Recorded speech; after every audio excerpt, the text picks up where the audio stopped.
Trump exposed a brutal betrayal within Washington when the House of Representatives passed a resolution to try to curb his military authority against Iran. Precisely while the White House is still negotiating under pressure and trying to prevent Tehran from turning the Middle East into a zone of nuclear blackmail. This Thursday, June 4, 2026, the important fact is not just the close vote in Washington, but the moment they chose. Democrats and 4 Republicans decided to limit the president in the middle of an open crisis when every sign of weakness can become fuel for the Iranian regime. The vote ended with 215 votes to 208, a small margin, but enough for the left to celebrate as if they had overthrown Trump's leadership.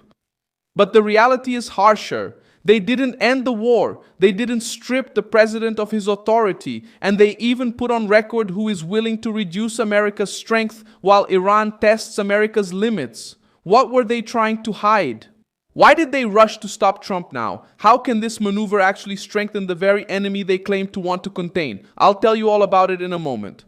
If you like this kind of straightforward and no-nonsense content, consider subscribing because we have videos like this every day.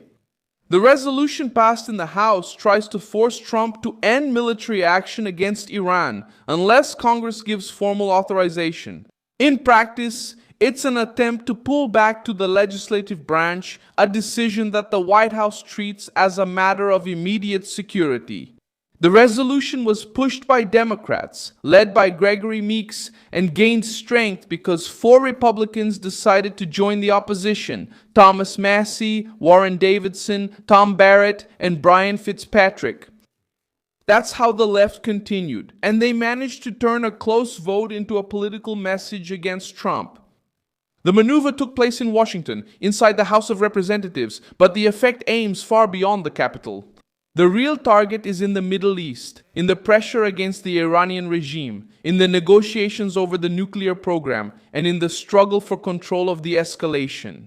Trump had been using military force, diplomatic pressure, and economic threats to force Tehran to negotiate on tougher terms. Trump's base sees something else: a president being surrounded from within when he tries to force a hostile regime to back down. Mike Johnson responded by saying that taking away this margin of action from the commander-in-chief at this moment weakens the United States' position in a peace negotiation. That sentence sums up the clash: who uses the Constitution as a political shield when the president is Trump, but spent years looking the other way when other administrations launched military operations without the same aggression. The resolution alone doesn't end anything yet. It goes to the Senate, where a similar move has already passed the procedural stage. Even if it moves forward, Trump can still veto it. That's why the left tries to sell the vote as a definitive defeat. But the concrete fact is something else. It was political pressure, not a takeover of command. The president remains at the center of the crisis, still holds the pen, still has the power of veto, and continues to lead the negotiations with Iran, the White House vote that the military operation against was voted on. The White House argues that the military operation against Iran aims to prevent the regime from advancing toward a threat in Brazil. The government also claims that the main campaign has already achieved important objectives and that now the focus is to negotiate from a position of strength. Marco Rubio, Secretary of State, reinforced this view by indicating that Washington does not want to exchange relief from the law for other blockades, por uma simples promessa iraniana, nor accept a weak deal that leaves the nuclear problem alive under the table. That's where the attempt to stop Trump gains another significance. When the president negotiates with an adversary like Iran, every internal division in Washington becomes a tool for the other side. Tehran watches Congress, watches the press, watches dissident Republicans, and calculates how far it can resist. If the regime realizes that American opposition can limit Trump, it gets an incentive to wait, stall, and bet on political wear and tear. That's why the vote is not just a legal debate. It directly affects the bargaining power of the United States.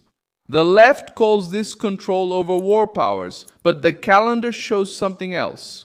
The pressure increased after the American operation against Iran went beyond 3 months and after the White House started talking about a ceasefire, negotiations, and the end of the most intense phase of the campaign. In other words, when Trump starts trying to turn military pressure into diplomatic results, his opponents rush to reduce his authority. It's as if they wanted to prevent the president from reaping the results of the force he applied. The vote also revealed a contradiction within the anti-Trump rhetoric. If the war is so urgent, why does the resolution appear as a political message and not as a clear plan to stop Iran from advancing? If the concern is peace, why weaken the American negotiator at the moment when he is trying to obtain concessions? The left celebrates because it needs an image of chaos. Trump can use the episode to show who wants to tie his hands, while Iran is still gauging America's resolve. The Iranian regime also enters this story as a central character. Tehran is not watching this debate as a neutral observer. Iran knows that internal divisions in the United States can open the door to looser agreements, delays, and setbacks. The regime has already used this kind of interpretation in other periods of tension, betting that political pressure inside Washington would be enough to reduce the cost of its own provocation. Trump tries to reverse this logic with force, sanctions, military presence, and tough negotiation. The most sensitive part is in the Strait of Hormuz and in the strategic areas of the Gulf. Trump also tries to present the negotiation as part of a larger strategy. He talks about a ceasefire, reconstruction, agreement, and a change in Iran's behavior. The anti-Trump press ridicules his language because it prefers to focus on style, not on the move. But the political logic is simple. First pressure, then talk. First, show that the cost of escalation is high, then offer a way out if the opponent backs down. That was Trump's hallmark in several crises. Talk tough, push to the limit, and make room for a deal without apologizing for using force. The problem for the left is that this strategy is uncomfortable because it takes away their control of the narrative. If Trump manages to push Iran into a tougher deal, he comes across as a president who confronted Tehran without repeating the weakness of the old agreements. If he keeps the regime under pressure, it shows that the United States can still lead without asking permission from international bureaucrats. If he vetoes the resolution, it shows that the White House will not be run by an improvised coalition between Democrats and Republicans who just want to make headlines. The comparison with previous administrations carries weight in this debate. For years, American presidents have used military force in various regions of the world without the same political machinery treating each action as an instant constitutional crisis. With Trump, the standard changes. What was previously called a strategic response now becomes an abuse of power. What was previously a limited operation now becomes an illegal war. What was once the flexibility of the commander-in-chief now becomes a threat to democracy. This difference reveals that the main target isn't just the war, the target is Trump. The left tried to turn the vote into proof of Trump's collapse. But the episode also offers a stronger interpretation for those who watch without being swayed by the media's celebration. At the moment when the pressure against Iran starts to turn into negotiation, Washington makes a move to tie the president's hands. Trump now has a powerful platform.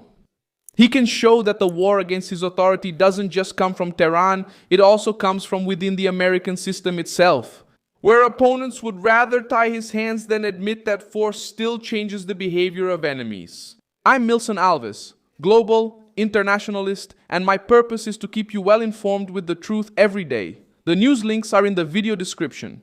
Leave a like on this video, subscribe to the channel, and at the end, check out the comments so you can be even more engaged with the Milson Alves community.